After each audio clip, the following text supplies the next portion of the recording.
It's about me and us. It's about family and our health. It's about building dreams in a place that lives like nowhere else. Magandang morning. Good morning, Lisis. Good morning, Mommy.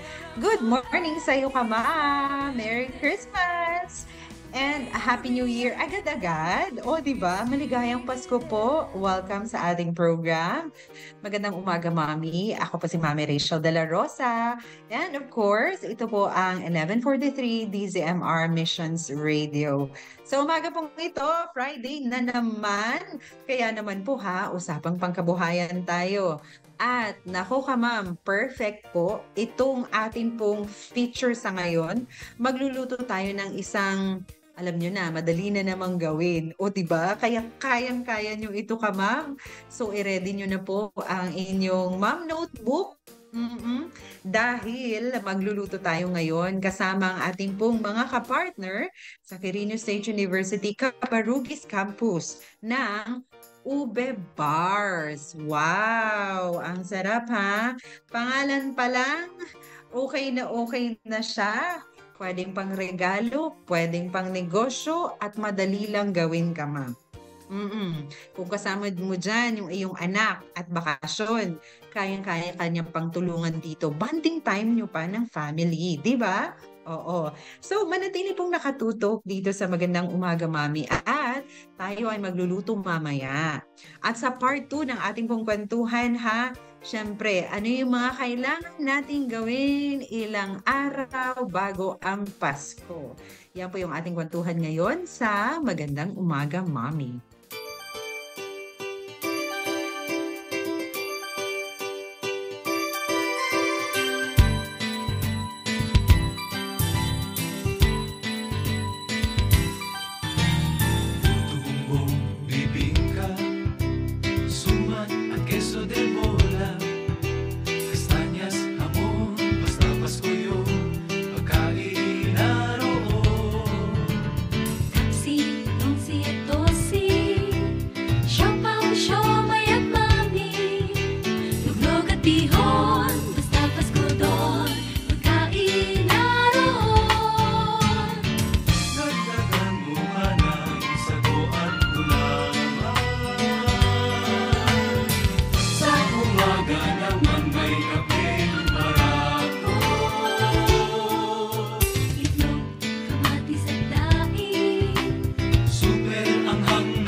Program. Magandang umaga, Mami. Again, maligayang Pasko. Paskong Pasko na talaga, and we praise and thank God dahil akalain mo yun pagkatapos ng ilang buwan. Diba? Parang kailan lang yun na binabati ko pa lang kayo ng maligayang Pasko, tapos ngayon ay Pasko na naman. Talaga lang, no?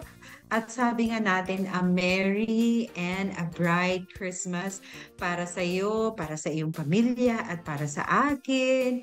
At gawin pa nating mas masaya yung ating pong, alam mo yun, pag Christmas talagang tayong mga Pinoy.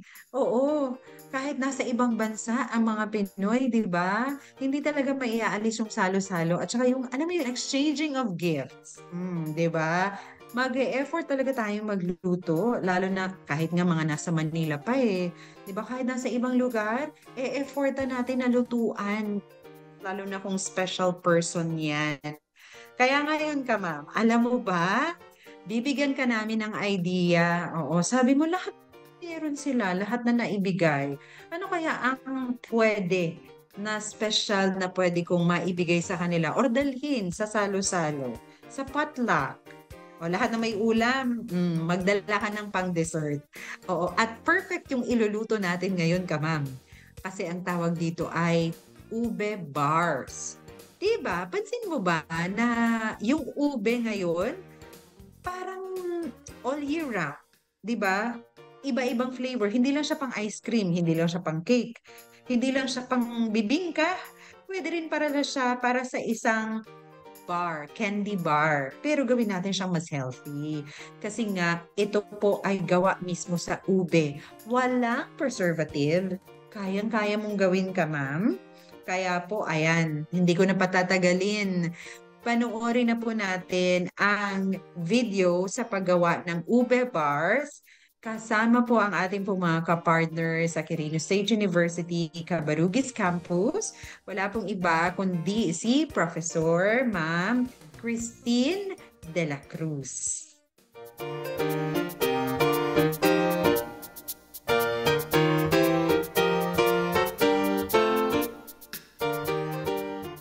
Okay, so good day sa ating mga kamam. Nandito na naman po tayo sa ating episode ng cooking. So, welcome po sa ating lahat. At ngayon po ay magbibigay naman po kami ng isang pagkakakitaan. Tara! Okay po, so for today, ano ang ating gagawin? We're going to make our ube candy bars. So, ang dali-dali lang po nito. We have only our 5 ingredients. So, ang pinaka-base natin is we have our 1 cup of ube na mash. And then, we have our half cup of cornstarch. We have 1 cup of our milk or ating condensed milk. And then, isang piraso pong kalamansi. And a pinch of salt. So, di ba? Basic lang po. Super dali talaga ng ating ube candy bars. Sa ating pagluluto po, we are going to use our pan, wooden spoon, and our rubber scraper. So, itong tatlo lang po ang ating gagamitin sa pagluluto.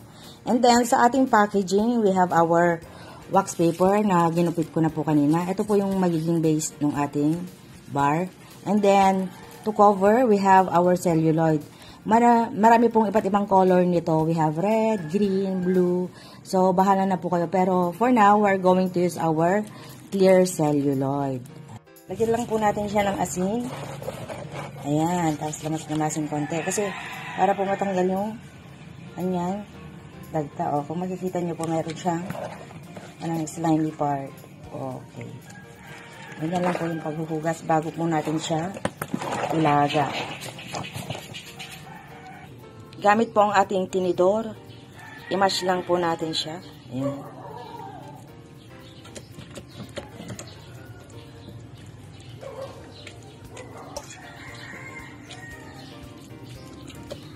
Yan, continuous lang po yan hanggang sa mamash natin lahat.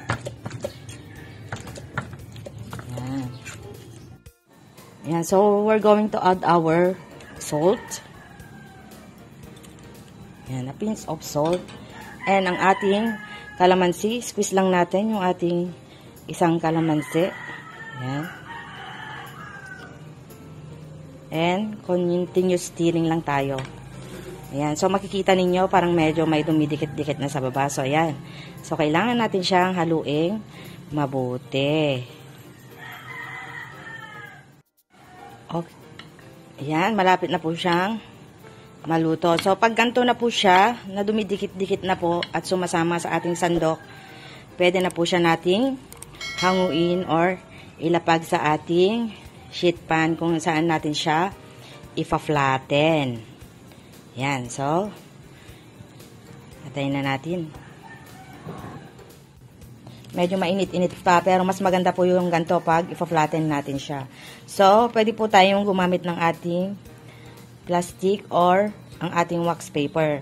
For now po, ang ating available is ang ating wax paper. So, yun po ang gagamitin natin pang flatten. Yan. I-flatten lang po natin siya hanggang sa desired size na gusto natin. Kasi pag clear yung kanyang surface para po magandang tignan.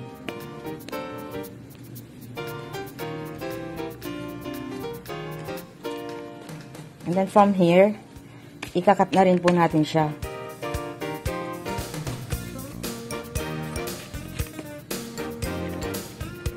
Ayan.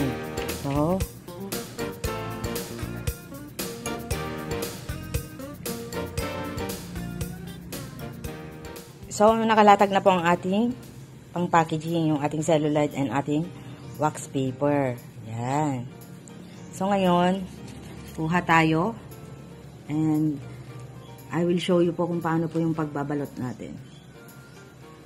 Yan. So, kunin ko na lang kasi malinis naman yung aking kamay. Lagay lang natin siya dito. Yan. So, ganun din po sa iba. Paulit-ulit lang po yan. Ayan. Lagay natin siya dyan.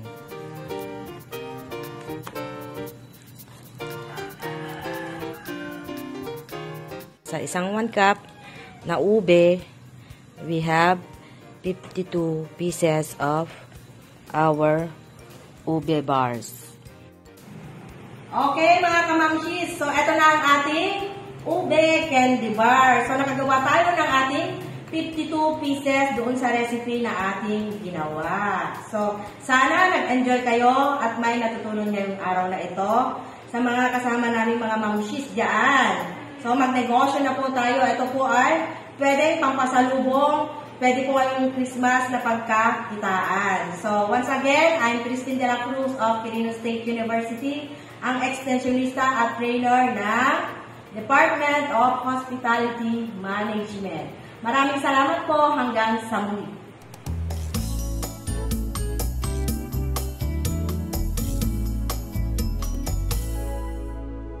Magandang morning. Good morning, Mrs. Good morning, Mommy. Good morning sa iyo, Ma'am. Nako, I am so excited to welcome yung ating pong guest for today. O, di ba? Dahil perfect po ito, Ma'am. Kung sabi mo, nako, ilang araw na lang, ilang tulog Pasko na, wala pa rin akong naiisip na pangregalo. O, di ba? Sa iyong minamahal sa buhay, sa kamag-anak, pagdala sa party, alam mo ba, Ma'am? Perfect yung ating pong niluto ngayon, na ube bars. Napakadaling gawin. Kaya po, para sa mas maiging kwentuhan, i-welcome po natin ang ating pong kapartner ngayon. Sa magandang umaga, Mami, usapang pangkabuhayan, wala pong iba kundi ang Assistant Professor 3 ng Quirino State University, Cabarugis Campus, sa Hospitality Management Department. Wala pong iba kundi si Ma'am Christine De La Cruz. Good morning, Ma'am. Welcome back po uli sa ating pong program. Good morning po sa mga kamam. It's nice to be here again sa ating Kumikitang Kabuhayan with Ma'am Rachel De La Rosa. It's nice to be back po. Oh, yeah. Oh, I think this is the second time. Ano po, Ma'am Christine? Yes, Ma'am. Second time. Ayan. Correct. And kita nyo naman si Ma'am Christine, kagaya nung first time at ngayon, talagang all smiles pa rin. O, di ba? High energy. Yan ang kailangan natin ngayon. Kapaskuhan. Maraming energy ka, Ma'am. Energy sa pagbabudget, energy sa pag-iisip, kung paano ko ba pagkakasyahin yung budget. Kaya ka, Ma'am, gawin natin itong usapang pangkabuhayan idea na i-share po sa atin ng pangkabuhayan ni Ma'am Christine ng Cabarugis Campus. Kasi itong ube bars ka, ma'am, nakita naman natin sa video ng paggawa. Kadali lang pala siyang gawin. Mix-mix lang uli. Pati yung pagpapakulo, sandali lang. Pero of course, depende po yan dun sa dami ng nyo po, ng ube ninyo. At eto po, para po sa ating Q&A, para mas malaman pa natin. Ano yung nangyari diyan? Ano yung nangyari dun, ma'am? Paliwanag nyo nga po sa amin. Kasi pagkatapos nyo pong nahugasan at nabalatan yung ube, nakita ko, ma'am, na meron po kayong, ano ba yun? Yung parang nirarap nyo doon sa ube. Tapos para siyang naging slimy. Ano po yung purpose nun? At ano po yung ginawa nyo doon? Para saan po yun? Bale po doon sa ating ube, kailangan po kasi natin siyang mahugasang mabuti. So, nilagyan po natin siya ng konting asin and then we rub it. Pag nirarab kasi yon, makikita natin yung kanyang consistency na meron po siyang parang tagta. So, yun po. Kasi para hindi po siya mag-cause doon sa ating ube na makati. Kasi meron po yung pag hindi siya gaano nahugasan or naluto po yung ating ube, magkukos po siya na makati pag kinain. So parang kagaya po ito ng gabi kasi root crop, merong ganong effect. Yes so yun po. pala yung purpose nun ka. Ma'am, alam mo actually, nagluluto po ako. Siguro 2 beses ako nakapagluto ng ube jam. Hindi ko alam, ma'am, na may ganyan. Siguro hindi siya naging makitay dahil sobrang niluto ko siya. Dahil sobrang pinakuluan. Oo. Pero kung hindi ko nagawa yun, baka makati. So very good po ito itong tip na ito ni Ma'am Christine. Pagkatapos nating hugasan ng maayos at balatan yung ating pong ube, bago natin siya pakuluan, kailangan po natin siyang i-rub ng may asin para matanggal yung parang dagta. And then after that po, Ma'am Christine, huhugasan po uli natin para mawala naman yung dagta. Yes po, hugasan po natin para matanggal po yung dagta sa yung nilagay po nating asin para hindi po siya maihalong maalat pag nagluto na po tayo. Correct. Oo. So baka mamaya maging maalat na ube bars ang ending natin yan. Joke lang po. Oo. Syempre. Oo. So tama po yun huhugasan natin and then saka po natin siya pakukuluan. Yung pagpapakulo po natin sa ating ube ay depende sa dami. Ma'am, ito po, tanong ko sa inyo, kasi yung pong ginawa nyo ay good for 1 cup. Paano, for example, ako po, 1 kilo yung iluluto ko na ube. Mga gaano po katagal yon? Kasi kunyari, marami akong pagbibigyan ng ube bars. Gusto ko 1 kilo para isahang luto. Or 1 to 3 kilos. Mga gaano ko po katagal yan na pakukulaan? Around po sa 35 to 45 minutes po, ma'am. Lalo na po, pag yung cut naman natin is malalaki. So, nandun pa rin po kung malalaki or maliliit po ba yung cut natin, maninipis pa. So, nasa 30 to 45 minutes po. Pag mas At saka pwede naman pong i-test po ng tinidor. Tusukin kung malambot na. Yes. Yes, ma'am. Ayun, tama. And, ma'am, ito pa po, isa pa pong tanong ko. Pagka pinakukuluan ko siya, okay, ready na. Kumulo na, malambot na. Pwede ko na po ba siyang agad na i-mash habang mainit pa? Or kailangan kong antayin na malamig bago ko po siya i-mash? Mas maganda po yung consistency niya pagka medyo mainit pa. Mas malambot siyang i-fork lang. Or pag meron naman tayong blender, mas okay din na nakalagay sa blender. Pero yung ginawa natin is using by fork lang. Para mas madali. Okay ka, ma'am. So, very good idea yun Pag maramihan, pwede po natin gamitin na blender. Diretso na habang mainit. Kung yung blender nyo naman ay kaya yung ganong klase na mainit, tapos medyo, syempre malambot naman na kasi yun So, madali na lang siyang ma-mix, kumbaga, sa blender. Tapos, ma'am, doon po sa blender, kasi po ang ginawa nyo ay sakalan po, di ba? Sakalan siya inuluto. So, tapos konti-konti natin siyang ilalagay yung ating pong cornstarch, and then yung asin, saka kalamansi. Para po saan yung kalamansi? Para po ma-preserve yung ating candy bars. Mas matagal po yung kanyang lifespan. Yun po yung ng acid doon sa ating ube bars, ma'am. Kaya tayo merong acid doon. Hindi siya mamangangasim. I mean, hindi siya maglalasang maasim pa ganun or dagdag flavor pa po yun. Yes, ma'am. Nakakasut po siya sa tawag dito. Doon po sa consistency ng ating ube bars. Tapos may ibang aroma. Yun po yung effect ng kalamansi. Nice. Okay po. Sige. Ma'am, just in case lang, pasensya na sa kulit ko, ma'am. Kunyari, walang kalamansi or gusto ko medyo lemon ang ilagay ko, okay lang po ba? Yes po. Mas okay lang naman po siya kasi acid pa rin naman po yung content ng ating pwede rin pong lime or yung dayap natin. Pwede rin po. Okay. Sige, nice. Very nice yan ka, mama. Tapos ngayon, mix-mix lang tayo uli. Mix-mix.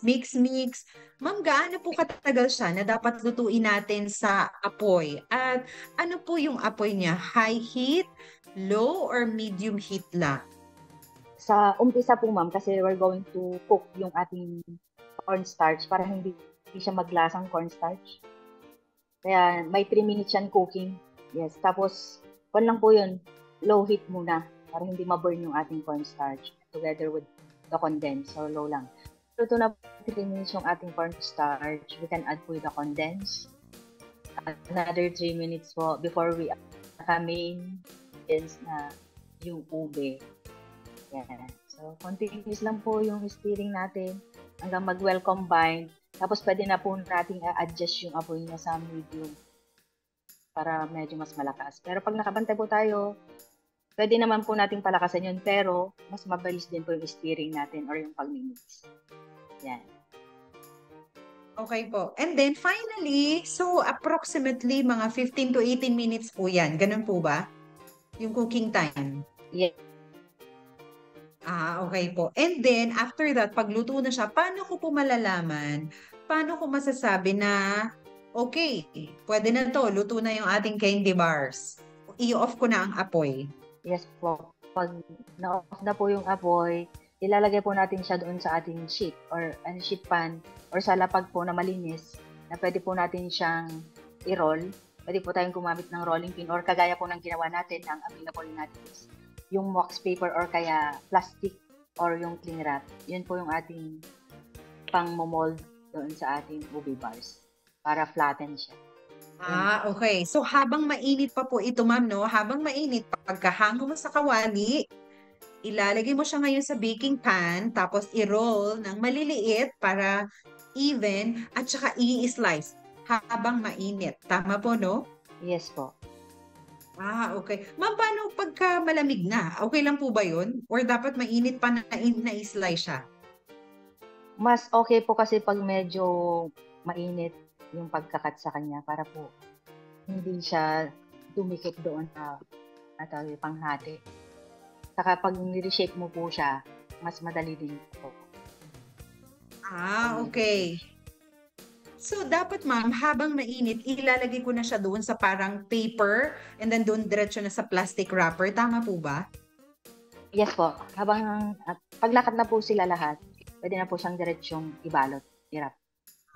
Okay, nice. Okay. Tapos, syempre, pagkatapos yan, kainan na, di ba? Wow, ang sarap naman. Pwede na nating ma-enjoy ang ating ube bars. Ako tuloy ay biglang nag-crave.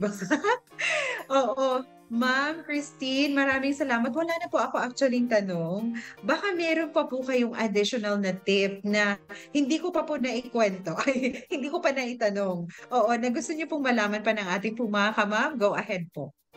Di bali po yung ube bars natin, pwede po natin yung gawing may flavor or meron po siyang toppings or meron siyang coating. Pwede natin siyang i-dip sa chocolate or sa pandan or white chocolate. And then, lagyan natin ng sprinkle para mas maganda po yung presentation niya. And nakaka-add din po sa very appetizing siyang tignan pag merong mga iba't ibang colors.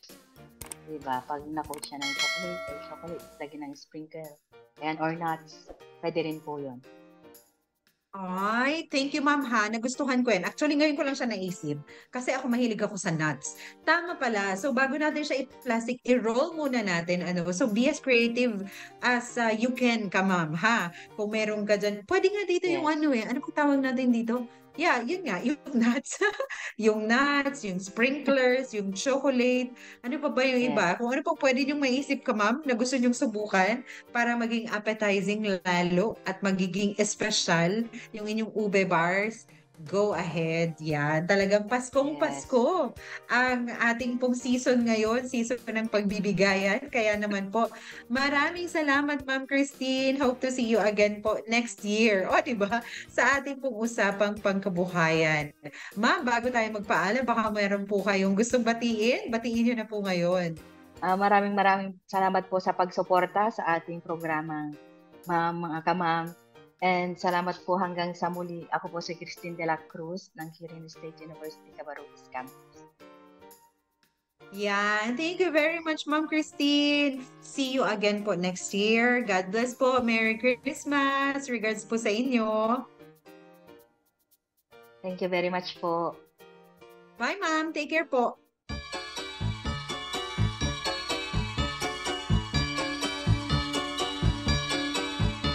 Kanta ng kanta, ensayo ng ensayo, awiting pamaskoy, di pa rin kabisado. Sige lang ng sige, kahit wala sa tiyempo, malapit na kaming magkaroling sa inyo. Bilang ng inipong pera, kabado man sa gastos, ngunit tayo'y maligaya. Bili pa ng bili ng kung ano-ano, alin na bang regalo ibibigay sa'yo? Ilang tulog pa ba? Malapit na, ilang tulog pa ba? Ang Pasko masaya, ilang tulog pa ba? Darating na, usok ng puto mong nalalanghap ko na. Ilang tulog pa ba? Heto na, ilang tulog pa ba? Ang Pasko masaya, di na hinihiling ng kung ano-ano. Mahalin mo lang ako, ayos na ang Pasko.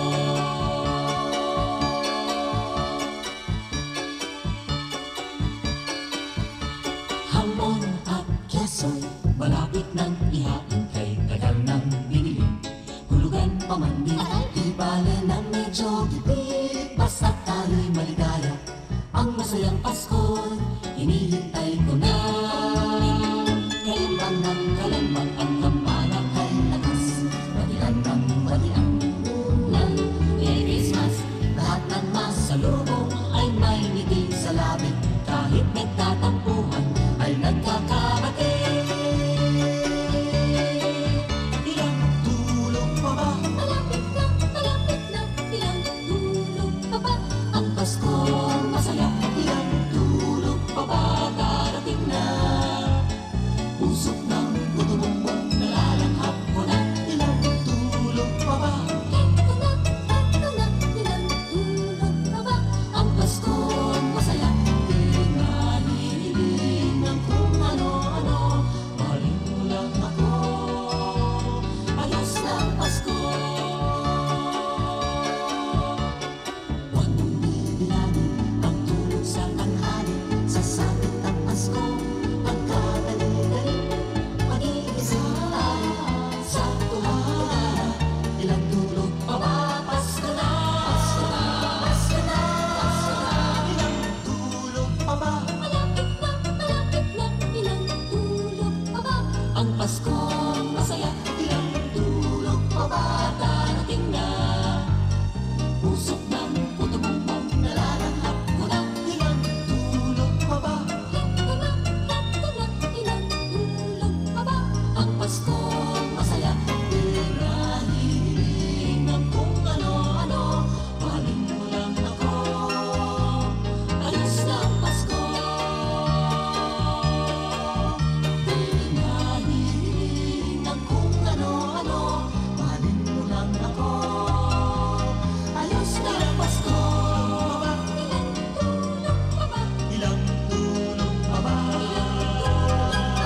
Ilang tulog pa ba? Pasko na.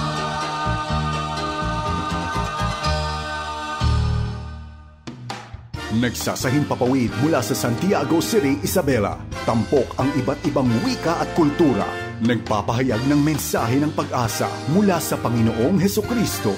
Ito ang 1143 TZMR, your Missions Radio. Ang estasyong ito ay matatag na katuwang ng kapisanan ng mga broadcaster ng Pilipinas. Nagdiriwang ng 50 taon ng matatag at tapat na pamamahayag.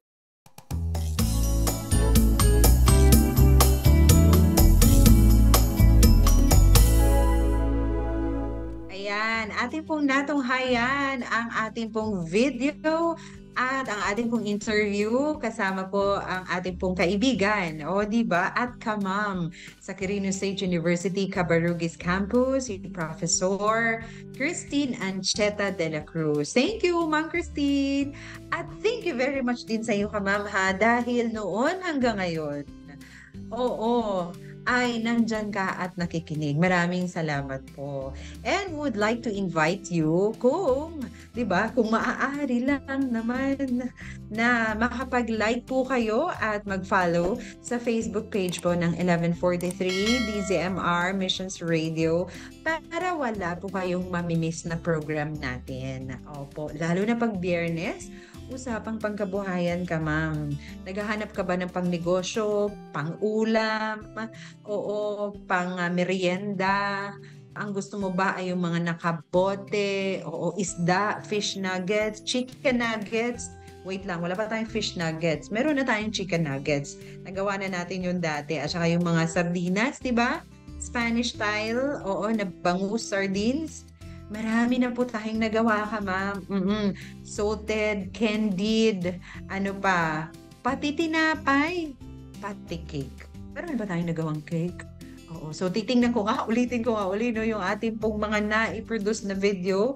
Kasama po ang Quirino State University. So, I am always thankful po talaga. Praise God po, ano, dahil meron po tayong kapartner dito sa Magandang Umaga, Mami, na nagpo-produce po ng ganitong klase mga technology videos para sa iyo ka, ma'am, para sa atin, di ba? Sana po masubukan po ninyo yung ating pong mga ginagawa dito, no, na mga pang-negosyo, pangkabuhayan, malaking tulong po kami. Oo. So, ito pong ating ube bars, pwede nyo subukan, kainin muna sa bahay, then ipamigay. Ano po ba later, pagka masarap talaga yan, o-order yan. Parang pa-sample, kumbaga. Alam mo yung tinatawag natin na sampler. sampler box. Yan, oo. Depende kung paano mo siya gustong i-present, ha, itong ube bar. Oo. And ito nga, no, sabi natin ka, ma'am, kanina, nai-stress ka kasi ilang araw bago ang Pasko, pero wait lang, huwag ka nang ma-stress. Magbibigay tayo ng ilang tips para iwas hassle ngayong Pasko. Paano nga ba yan? Of course, number 1 na kinai-stressan ng mga nanay ay yung pagbibili ng regalo. Nako, kamam, alam mo, punong-puno. Punong-puno ang palengke, punong-puno ang mall. Hindi kasi ako lagi nagpupunta dyan eh. Nakaschedule lang ako pag talagang may lakad. Pero yung mga kaibigan ko, galing doon, maghahanap ng regalo, maghahanap ng ganyan. Puno daw ng tao, sabi niya, daming tao, lahat namimili. So, ngayon pa lang kama, dapat po ay may listahan ka na. Ano ang interest niya? Di ba napag-usapan natin yan, no? Kung ano yung mga pwede natin na ibigay sa mga mahal natin sa buhay para hindi ka na mag-isip. Ganun. Ano pa? Number 1, hindi lang kung paano yung iraregalo, kundi saan kukuha ng pagregalo. Kaya ka, ma'am, praise God kasi may provision. Pero para hindi ubos-ubos biyaya ka, ma'am, mag-set po ng budget. Like for example, dito sa anak ko, 3 yung anak mo, magkano ang budget mo per bata, per anak? Tapos ito para sa asawa mo. Ang dami-dami po mga nakasale ngayon ka, ma'am. Ang maganda po, pag ganitong Pasko, kasi marami kang pagpipilian. Ang gagawin mo na lang ka, ma'am, sipagan mong umikot. Sipagan mong mag-canvas, sipagan mong maglakad, maghanap. Oo, kasi marami ka pong matitipid dyan. Ako yan ang ginawa ko ng isang araw. Nung day off ko, naghahanap ako ng costume ng anak ko para sa program.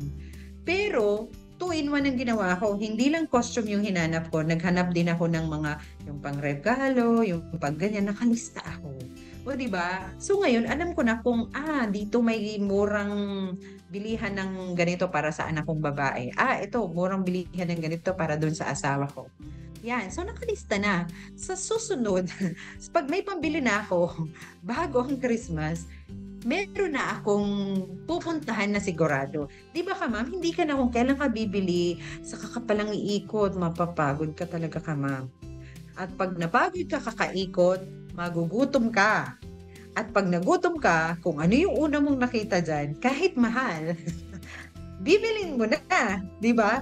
Wala na tayo sa ating budget. Ano pa? Siyempre, yung ating shopping plan. Dapat meron kang listahan. Meron tayong plano. Anong ibig sabihin yan? Okay, kasama dito yung regalo, handa, maghuhugas. Di ba? Disposable ba gagamitin niyo? Mahirap maghugas. Ang saya-saya na lang sana ng kwentuhan, di ba? Tapos si nanay, bising kumuha ng mga plato para maghugas. Mamaya nang maghugas. Oo. So, dapat nakasulat dyan ka, ma'am, sa plano. Di ba? At yun nga, sabi natin mag-research. Alam mo yung mga sinulat mo dyan ng mga pangregalo? Ang ginawa ko ka, ma'am, nag-research ako online. Oo. Hindi ko lang alam kung ngayon ka mag-order, kung darating siya bago the Christmas season, Christmas Day, kasi sobrang daming traffic.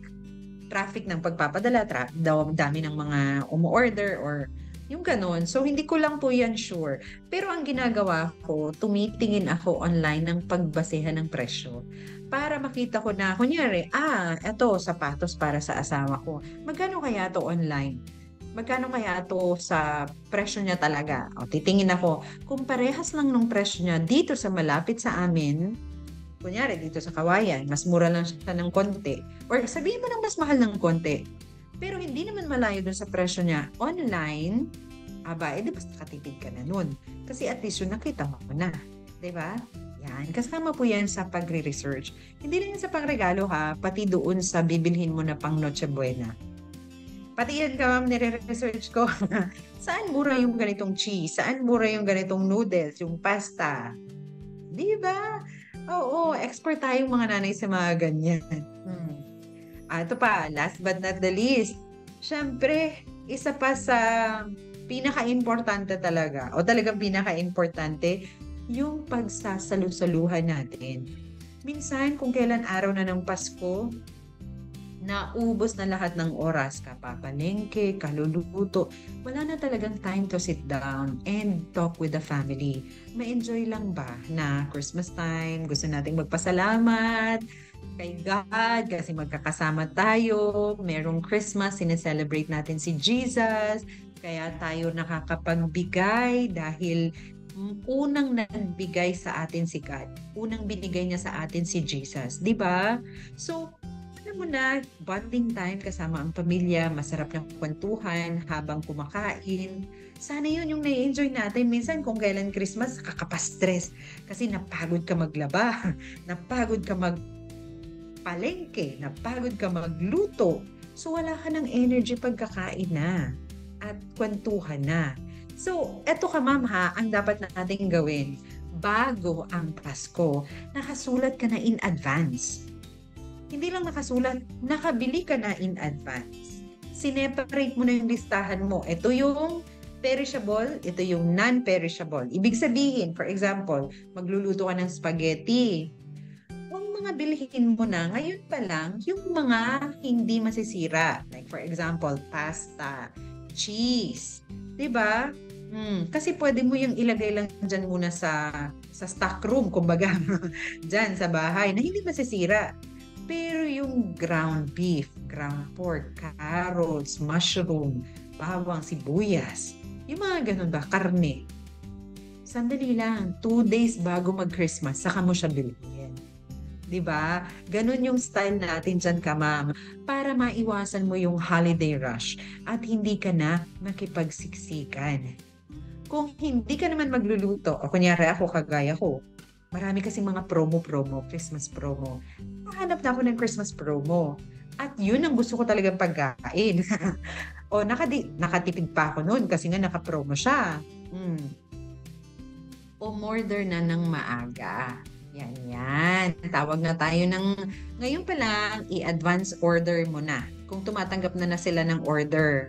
So, dapat alam mo na yung cellphone number. Alam mo na kung sino yung pipick up ng in-order mo na pagkain. Bigyan mo ng listahan. Saan bibilhin? Saan kukunin? Diba? Para organize. Diba? Dali lang pala, no? And once again, remember, yung pong mga pagkain na mabilis mabulok o masira, yun yung tinatawag natin na perishable goods. Like for example, magluluto ka ng kaldereta, lalagyan mo ng gata, yan, para extra special. Eh, syempre, masisira yung gata. Diba? Yun yung pwede mong bilhin on that day. Unless ang gagamitin mo ay yung nakalata, okay lang yan bilhin ahead of time. Pero yung karne, yung gulay, pwede mo yung gawin 2 days bago magpasko. Diba? Yan. Ilagay lamang yan sa ref para hindi ka na maabutan ng tinatawag natin na Christmas rush. Kung saan madaming tao sa palengke, madaming tao sa mall, madaming tao sa grocery store. Tapos kamamala mo, grabing pila. Sayang yung oras mo dyan. Diba? Yun. So, sana ka ma'am ay nakatulong po yung ating pong kwentuhan at yung mga tips na yan para iwas hassle ngayong Pasko. And syempre, idagdag mo na dyan yung ating pong ube bars. Wow! Gawin mo na yan ngayon pa lang. Oo, mamaya pagkatapos natin, pwede mo nang gawin para pwede mo na yan ipang giveaway. Diba? O, tapos lagyan mo ng tali, na ribbon, lagyan mo ng Merry Christmas or personalized message. Very good ka, ma'am. O, di ba? Oo. So, yan po yung ating pong simpleng kwentuhan ngayong araw na to. Again, maligayang Pasko at sa ating pong pagbabalik. Syempre, meron tayong verse. Oo. Kaya abangan yan.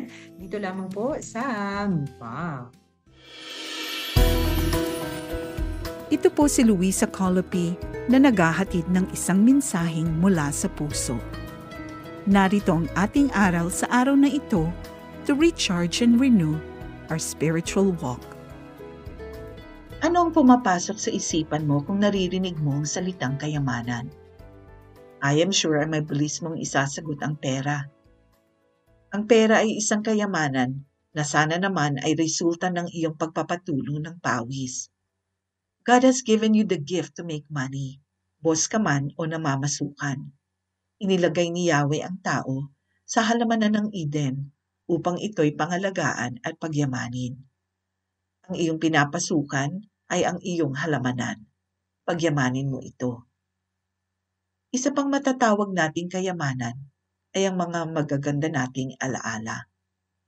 Sa panahon ng kalungkutan, pag-iisa o sa kasiyahan, meron kang nabubunot to keep the joy and happiness alive.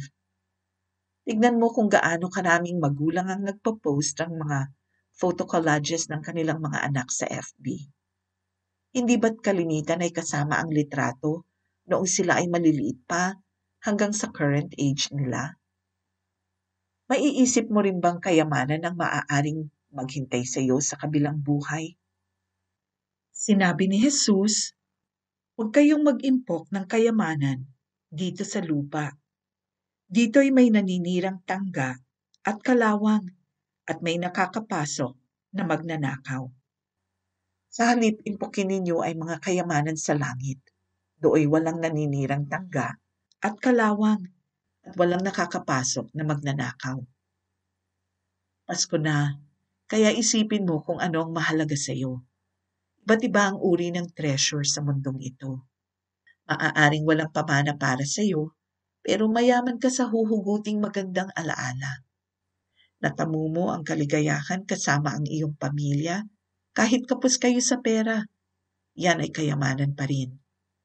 Higit sa lahat, ang buhay na walang hanggan ang pinakamagandang kayamanan na matatanggap natin kay Hesukristo. Siya ang tunay na dahilan ng Pasko. Tandaan natin ang kahalagahan ng isang masaganang buhay Kristiyano. Mula sa puso ko, ito po si Luisa Colopi na nagpapasalamat sa inyong pakikinig. Salamat rin sa FEBC Philippines na naghatid ng ating aral sa araw na ito.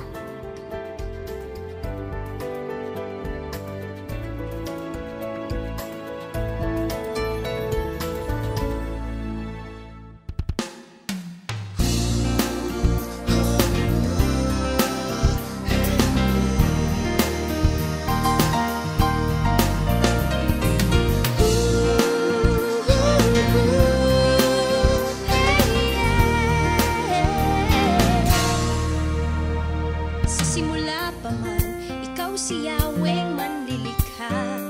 Adonai, o aking Panginoong dakila. Ika'y Jehovah, kataas-taasan at wala nang hihigit sa'yo. O Diyos, kahit noon pa man, ika'y sukdulan na pag-ibig.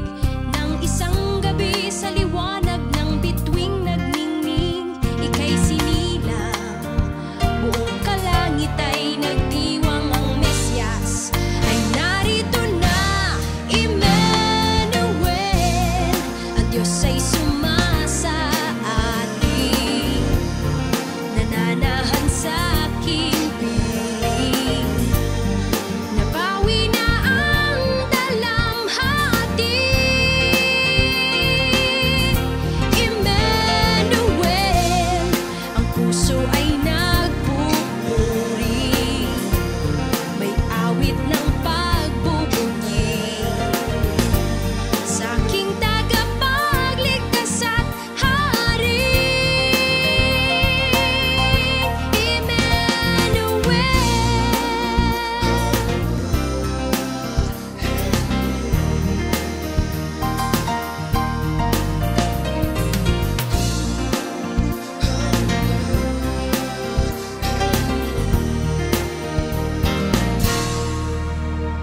Magpakailan pa man, ika'y ama ng pagpapala. May kagalingan ng karamdaman sa iyong salita. Ikaw ang buhay, ang aking tunay na kailangan at gabay sa habang buhay. Emmanuel, ang Diyos ay sumasa atin, nananahan sa aking piling. Nabawi na ang dalamhati. Emmanuel, ang puso ay nagpupuri, may awit ng pagbubunyi sa aking tagapagligtas at hari. Emmanuel, ang Diyos ay sumasa atin, nananahan sa aking piling. Nabawi na ang dalamhati. Emmanuel, ang puso ay nagpupuri, may awit ng pagbubunyi sa aking tagapagligtas at hari. Emmanuel.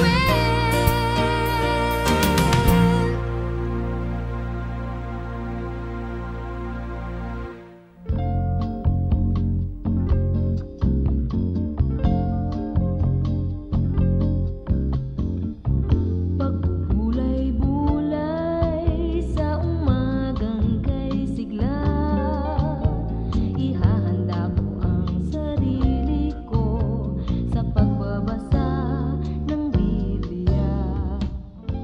Para po sa ating verse sa araw na to, galing sa Isaiah chapter 7 verse 14 sa Tagalog, yan sa Filipino babasahin ko. Dahil dito si Yahweh mismo ang magbibigay sa inyo ng palatandaan, maglilihi ang isang dalaga at magsisilang ng isang sanggol na lalaki at tatawagin sa pangalang Emmanuel. Isa po ito sa very special para sa akin, At gusto ko pong i-share sa inyo ngayon na verse. Kasi ano po bang ibig sabihin ka ma'am ng Emmanuel? God with us. 'Di ba? Kasama natin si God. God is with us. Kaya po ngayon pong panahon ng Pasko, Totoo, abala tayo sa maraming bagay, abala tayo sa pangnegosyo, pangregalo, pangbili, pagpunta sa party, maraming pinagkakaabalahan. Di ba? Pero alam mo ka ma, minsan feeling natin sa dami ng pinuntahan, sa dami ng pinagkaabalahan, sa dami ng ginawa, minsan parang feeling natin na malungkot pa rin tayo. May kulang, di ba? Parang feeling mo hindi ako masaya. Meron naman akong pambili ng regalo. May nagbigay naman sa akin ng regalo. Pero bakit parang feeling ko kulang pa din. Something is missing. Meron ganong feeling ka, ma'am, di ba? Ramdam mo ba yung ganon? So parang hindi ka pa rin completely masaya. Alam mo ba ka, ma'am? Ito. Sabi po sa verse na to, isisilang ang isang sanggol na lalaki at tatawagin siyang Emmanuel. And that is Jesus. So, hindi mo kailangang malungkot ka, ma'am. Hindi mo kailangan maramdaman na mag-isa mo ngayong Pasko. Malayo ang kamag-anak mo, malayo yung anak mo, malayo ang asawa mo, walang nakakaalala sa'yo. Alam mo, kailangan itong mga ganitong klaseng feelings ka, ma'am, alam mo ba, you give it to the Lord. Kasi sabi po sa verse na to, ibibigay sa atin si Jesus. At ang ibig sabihin ng pangalan na Emmanuel ay God is with us. So ngayong umaga ka, ma'am, alam mo ba na ang regalo na ibinibigay sa atin ni God dahil mahal ka niya, mahal niya ako, mahal niya tayo, mahal niya ang sanglibutan. Yan po ay walang iba kundi the best gift ngayong Christmas ay si Jesus. Si Jesus po pinadala dito, naging sanggol, nagkatawang lupa, upang tayo po ay iligtas sa ating mga kasalanan. Yun po ang the best gift at the best news ka, ma'am. Kaya po kung tatanggapin mo Jesus, tatanggapin mo si Jesus sa buhay mo bilang personal na Diyos at tagapagligtas, hihingi ng kapatawaran sa lahat ng mga kasalanan. Alam mo ba, totoong-totoo itong verse na to, God is with us. So, hindi mo kailangang maramdaman na ikaw ay nag-iisa. Hindi mo kailangang maramdaman na malungkot. Kahit wala kang kasama sa buhay, basta meron si Jesus sa iyo, merong kapatawaran, merong kapayapaan, and most importantly, merong buhay na walang hanggan. Anytime na darating sa atin ang kamatayan, alam natin, matiwasay, maluwag sa ating kalooban na tayo ay merong langit, merong pag-asa ng langit dahil meron si Jesus sa ating buhay. So ang prayer ko sa iyo, ma'am, tanggapin mo si Jesus bilang iyong personal na Diyos at tagapagligtas dahil si Jesus ang the best na regalo ngayong Pasko. Di ba? Yung kanyang presensya. God is with us. So dyan po nagtatapos yung ating program today. Maligayang Pasko, maligong bagong taon. Maraming salamat sa pakikinig. See you ulit next week. Dito pa rin sa 11:43 DZMR. Magandang umaga, ma'am. Ako po si Mami Rachel De La Rosa, nagsasabing anumang hamon ng buhay, kakayanin natin dahil tayo ay nanay at ang Diyos sa tuwina ating gabay. Bye! Ay kayang magsaya.